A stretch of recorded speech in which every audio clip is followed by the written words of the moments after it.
ஒரு மனிதர் நல்லா தூங்கலைன்னா பல பிரச்சனைகள் பல வியாதிகள் வரும்னு சொல்லி நம்ம கேள்விப்பட்டிருக்கோம். பட் அதுல சரியா தூங்கலைன்னா சக்கரை வியாதி, அதாவது சுகர் வரும்னு சொல்றாங்க. இது உண்மையா? இது உண்மைதான். ஏங்க தூக்கத்துக்கும் சக்கரை வியாதிக்கும் சம்பந்தமே இல்லையே? எப்படி? இல்ல, கண்டிப்பா சம்பந்தம் இருக்கு. இப்ப நம்ம சரியா தூங்காதப்போ நம்மளுடைய உடம்புல சின்ன சின்ன மாற்றங்கள் ஏற்பட ஆரம்பிக்கும். அதுல முதல் மாற்றம் வந்து இன்சுலின் ரெசிஸ்டன்ஸ் அப்படின்றது. அப்படின்னா என்னன்னு சொல்றேன். இப்ப நம்ம வந்து சாப்பிட்றோம் அப்படின்னா சாப்பிட்டதுக்கு அப்புறம் அந்த உணவில் இருக்கக்கூடிய குளுக்கோஸ் அது வந்து நம்மளுடைய ரத்தத்துல வந்து கலக்குது. இப்ப ரத்தத்துல குளுக்கோஸோடைய அளவு இன்க்ரீஸ் ஆகும்போது உடனடியா நம்மளுடைய பேன்க்ரியஸ் அப்படின்ற கணையத்துல இருக்கக்கூடிய பீட்டா செல்ஸ்ன்ற சிறப்பு செல்களானது இன்சுலின் அப்படின்ற ஹார்மோனை சுரந்துரும். இந்த இன்சுலின் தான் ரத்தத்துல குளுக்கோஸோடைய லெவல் வந்து இன்க்ரீஸ் ஆயிருக்கு அப்படின்றத நம்மளுடைய தசை செல்களுக்கு கல்லீரல் செல்களுக்கெல்லாம் சிக்னலா வந்து கொடுக்கும். அந்த சிக்னல் கிடைச்சாதான் அந்த செல்களானது ரத்தத்துல குளுக்கோஸ் வந்து இன்க்ரீஸ் ஆயிருக்கு அப்படின்றத புரிஞ்சுக்கிட்டு அதை வந்து எடுத்துக்க ஆரம்பிக்கும். இப்ப அந்த செல்கள் வந்து குளுக்கோஸை எடுக்குது. உதாரணத்துக்கு சாப்பிட்டது அப்படின்னு வைங்க. அந்த செல்களுக்குள்ள குளுக்கோஸ் போன உடனே செல்களுக்குள்ளேயே மைட்டோகாண்ட்ரியா அப்படின்னு ஒரு பகுதி இருக்கு.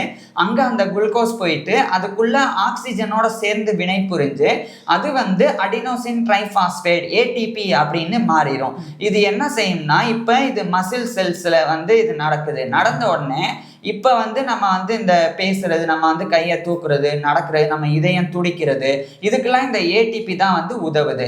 இப்போ இது போக எக்ஸ்ட்ரா குளுக்கோஸ் வந்து ரத்தத்தில் இருக்கும்ல, அதை வந்து கல்லீரல் செல்கள் வந்து எடுத்து கிளைகோஜனா மாற்றும். உதாரணத்துக்கு மாடு எப்படி புல்ல தின்னுட்டு சாணமா போடுதோ அதே மாதிரி கல்லீரல் செல்களானது அந்த குளுக்கோஸை எடுத்துட்டு கிளைகோஜனா மாத்தி அதை நம்மளுடைய கல்லீரல்ல ஸ்டோர் பண்ணி வச்சிரும். இப்ப என்ன நடக்கும்னா, நமக்கு எனர்ஜி தேவைப்படும் போது அந்த கல்லீரல்ல இருக்கக்கூடிய கிளைகோஜன் ஆனது மறுபடியும் குளுக்கோஸா மாறி நமக்கு வந்து ஆற்றலை கொடுக்கும். இது புரியுது இல்லை இது வரைக்கும் உங்களுக்கு? இப்ப அளவுக்கு அதிகமா நான் வந்து குளுக்கோஸ் அதாவது சர்க்கரையை சாப்பிடும் போது தசை செல்களும் வந்து இப்ப நிரம்பிருச்சு, அதே ஏடிபியா நிரம்பிருச்சு. அதே மாதிரி கல்லீரல்லையும் வந்து குளுக்கோஸ் ஆனது கிளைகோஜனா மாறி நிரம்பிருச்சு. இப்ப என்ன நடக்கும்னா, ஃபேட் செல்ஸ் இருக்குல்ல, தசை செல்கள், அது வந்து எவ்வளவு கொடுத்தாலும் குளுக்கோஸை வந்து எடுத்துக்கும். ஸோ அது வந்து எடுத்துக்க ஆரம்பிச்சு அது வந்து ஃபேட் செல்ஸ் ஆனது அதை எடுத்துக்கிட்டு ஃபேட்டா வந்து நம்மளுடைய நமக்கு வந்து சதை போடுறதா? ஆமா, அதுதான் வந்து நம்மளுடைய வயிற்றை சுத்தி பெல்லி ஃபேட் வர்றது. அடுத்து உடம்புக்குள்ள கையெல்லாம் வந்து தொலைதொலான்னு தொங்குறது, தொங்கி போறது, அந்த இடத்துல எல்லாம் வந்து இந்த ஃபேட் வந்து நிரம்புறதுக்கு இதுதான் காரணம். ஏன் ஃபர்ஸ்ட் என்ன சொன்னேன், தசை செல்கள் எடுத்துக்கும், அது ஏடிபியா மாதிரி நம்ம நடக்கிறதுக்கு, பேசுறதுக்கு, இதயம் துடிக்கிறதுக்குலாம் உதவும்.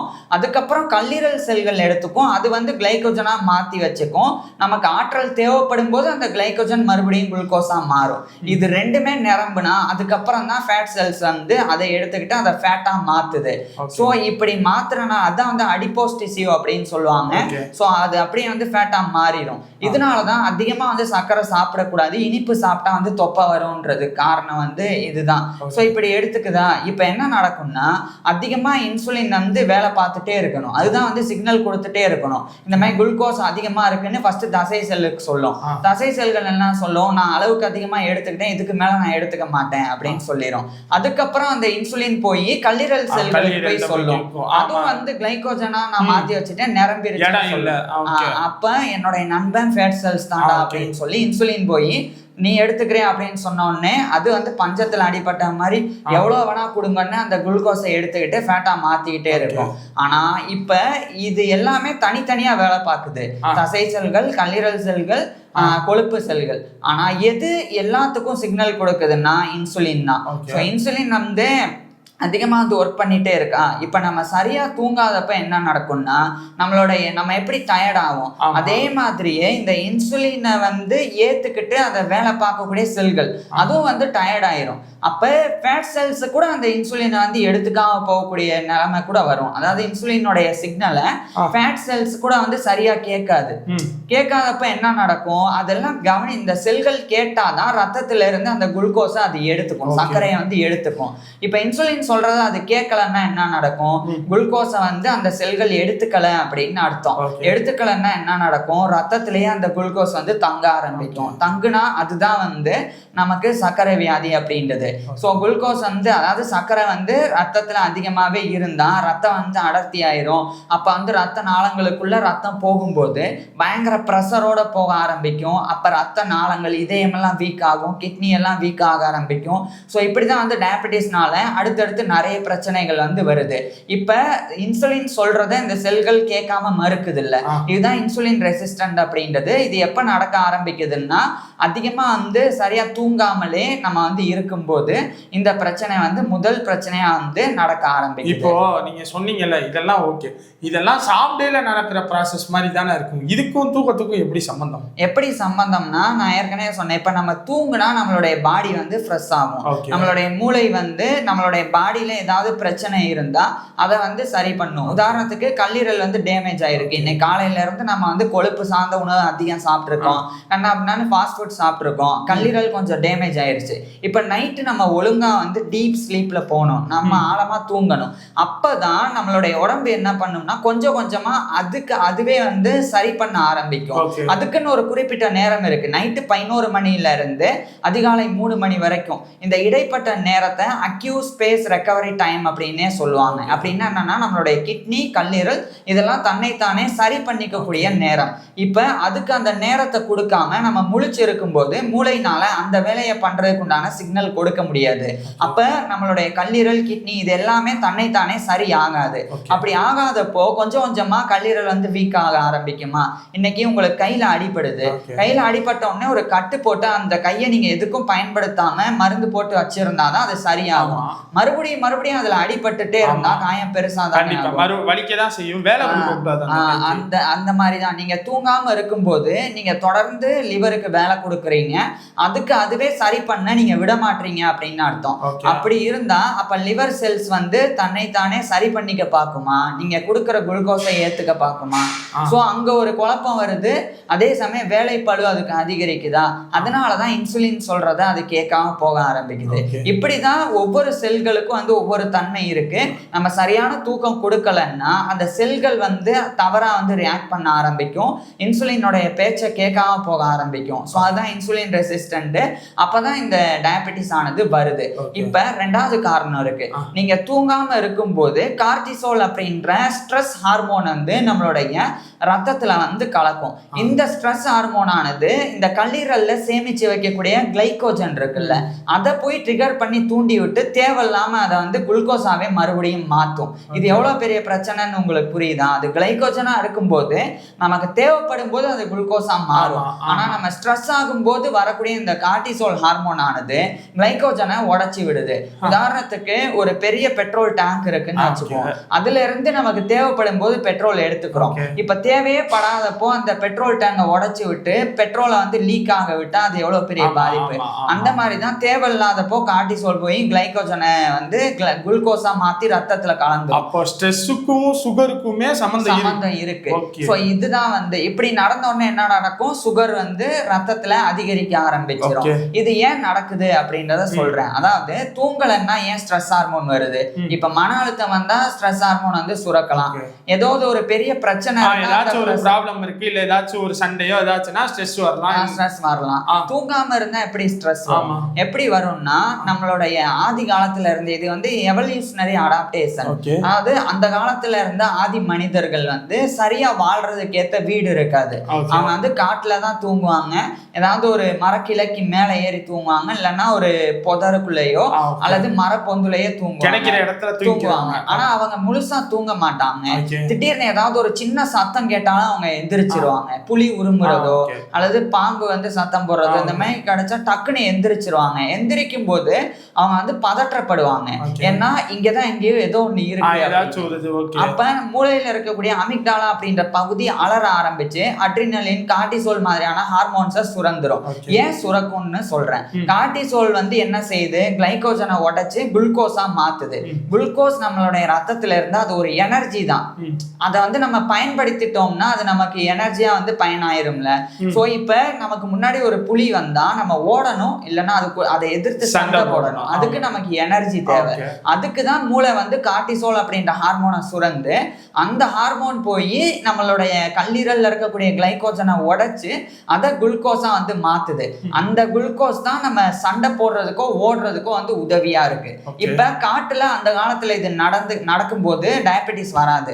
ஏன் வராதுன்னு உங்களுக்கே புரிஞ்சிருக்கும். ஏன்னா ரத்தத்துல அந்த குளுக்கோஸ் அளவு அதிகரிச்ச உடனே ஒண்ணு நம்ம சண்டை போடுவோம், இல்ல ஓடிடுவோம். அப்ப குளுக்கோஸ் என்ன ஆயிரும், கலோரிஸா வந்து எரிக்கப்பட்டு அது வந்து ஆற்றலா வெளியேறிடும். அப்ப ரத்தத்துல குளுக்கோஸ் அளவு ஆட்டோமேட்டிக்கா குறைஞ்சிரும்.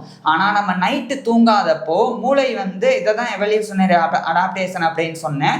மூளையை பொறுத்த வரைக்கும் அது எப்படி புரிஞ்சுக்கும்னா, இவன் நைட்டு தூங்கல, அப்ப இவனுக்கு ஏதோ ஆபத்து இருக்கு. எப்படி அந்த காலத்துல ஆதி மனிதன் நைட்டு தூங்காம எந்திரிச்ச உடனே ஏதோ ஒரு ஆபத்து அப்படின்னு சொல்லி புலி வர்றது இந்த மாதிரி நடக்குதோ, அதே மாதிரிதான் நம்மளுடைய மூளை இப்பவும் நினைக்கும். நமக்கு வேணா மாடர்ன் வேர்ல்டு வந்து இந்த காலத்துல வந்து பல விஷயங்கள் மாறி இருக்கலாம். ஆனா மூளையை பொறுத்த வரைக்கும் அது பரிணாம வளர்ச்சியில பழைய மரபணு அதுதான் வந்து கொண்டு இருக்கு. அதனால அது எப்படி நினைக்கும்னா அது நமக்கு ஆபத்துன்னு தான் நினைக்கும். அதனாலதான் அது கார்டிசோலை சுரந்து நம்மளுடைய ரத்தத்துல வந்து குளுக்கோஸ் அளவை அதிகரிக்குது. ஆனா நம்ம என்ன பண்றோம், நைட்டு தூங்காம படம் பாக்குறது, மொபைல் யூஸ் பண்றது, வெளியே சுத்தலாமா இல்ல வீட்டுல படுத்துக்கிட்டே மொபைல் நோண்டுறது, அதை விட இது சேஃபா? அதை விட இது வந்து ஓரளவுக்கு பரவாயில்லன்னு சொல்லலாமே ஒழிய அது வந்து பெட்டர் அப்படின்லாம் சொல்ல முடியாது. அதே சமயம் நம்ம வந்து அந்த வேலை பாக்குறது நைட்டு முழிச்சு ஸோ அந்த மாதிரிலாம் பண்ணும்போது என்ன நடக்கும், குளுக்கோஸ் வந்து அப்படியே ரத்தத்துல தங்கி கொஞ்சம் கொஞ்சமா வந்து டயபெட்டிஸ் வர்றதுக்கு இது வந்து காரணமா அமைஞ்சிருது. ஸோ இதுவும் வந்து ரொம்ப முக்கியமான காரணம், நைட்டு தூங்காம இருந்தா இந்த மாதிரி பிரச்சனை வர்றதுக்கு. இதே மாதிரி இப்ப நம்ம நைட்டு சரியா தூங்காமலே இருந்தோம்னா ஹார்மோனல் இன்பேலன்ஸ் நடக்கும். அதாவது நம்மளுடைய உடம்புல வந்து பசி ஹார்மோன்ஸ் வந்து 2 இருக்கு. ஒன்னு லெப்டின், இன்னொன்னு வந்து கிரலின் அப்படின்னு. இந்த லெப்டின் என்ன பண்ணும் அப்படின்னா நம்ம சாப்பிடும்போது போதும் அப்படின்ற உணர்வை கொடுக்கும். இதே கிரலின் அப்படின்றது பசிக்குது இன்னும் கொடு அப்படின்ற அந்த உணர்வை கொடுக்கும். இப்ப நம்ம சரியா நைட்டு தூங்காதப்போ என்ன நடக்கும்னா பயங்கரமா வந்து இந்த ஹார்மோன் வந்து இன்பேலன்ஸ் ஆயிரும். இது வந்து சமநிலையா இருக்காது. லெப்டினும் கிரலினும் வந்து சமநிலையா இல்லாம லெப்டினுடைய அளவு குறைஞ்சிரும். அப்ப போதும் அப்படின்ற அந்த ஹார்மோன் குறைஞ்சு போய் இன்னும் சாப்பிடணும் அப்படின்ற அந்த ஹார்மோனான கிரலின் வந்து அதிகரிக்கும். அப்ப என்ன நடக்கும்னா நம்ம எவ்வளவு சாப்பிட்டாலும் கொஞ்ச நேரத்திலேயே மறுபடியும் பசிக்க ஆரம்பிக்கும். அப்ப நம்ம அதிகமா அடுத்தடுத்து சாப்பிட்டுக்கிட்டே இருப்போமா, அப்ப அதிகமா சாப்பிடும் போது இந்த லெப்டின் அப்படின்ற ஹார்மோனும் சரியா வந்து சுரக்காதப்போ நம்ம அதிகப்படியா சாப்பிட்டு அதுவே வந்து நமக்கு டயபெட்டிஸ் வர்றதுக்கு ஒரு பேஸா வந்து அமைஞ்சிருது. அதுக்கப்புறம் வந்து பேன்கிரியாட்டிக் ஸ்ட்ரெயின், அதாவது நம்ம அதிகமா வந்து தூங்காம இருக்கும்போது நம்ம இன்சுலின் வந்து வேலை பார்த்துட்டே இருக்கும், சிக்னல் போய் கொடுத்துட்டே இருக்கும்.